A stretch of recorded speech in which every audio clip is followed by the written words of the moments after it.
You're watching America This Morning, America's #1 early morning news. Good Friday morning. The chaotic situation in Iraq shows no signs of letting up as militants claim even more territory. And now President Obama is weighing his options as the insurgents creep closer to Baghdad. So will U.S. strikes be next? ABC's Kristin Fisher live in Washington with reaction from the White House. Good morning, Kristin.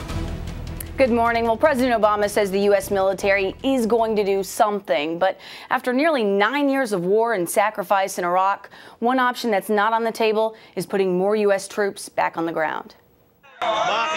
This cell phone video shot just yesterday appears to show Islamic extremists parading through the northern Iraqi city of Mosul in vehicles seized from Iraqi soldiers. Those soldiers have been trying to stop the militants as they storm through city after city towards Baghdad. But as this YouTube video posted by the militant shows, the Iraqi troops are losing.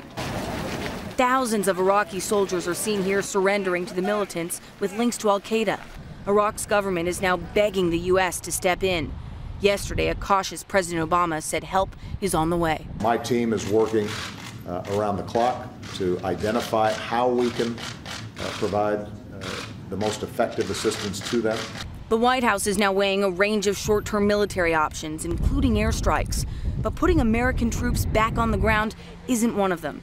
Instead, the president is calling on the international community to help.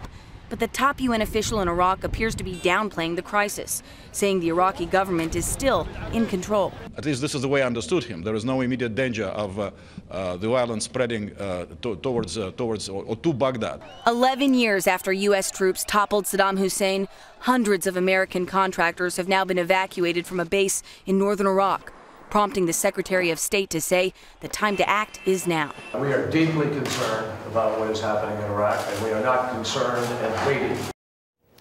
Now, another country not waiting, Iran, Iraq's historical arch nemesis. Tehran has already dispatched more than 100 elite fighters to help the Iraqi government. John, Rena. Yeah, Kristin, we know they certainly have a dog in this fight, but what do we know about the militants when they take over Baghdad or want to take over Baghdad? What's their ultimate goal after crippling the capital?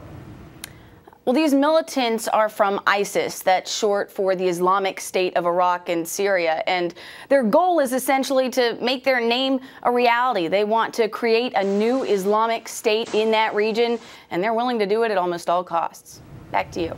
All right, Kristin Fisher live in Washington. Thank you.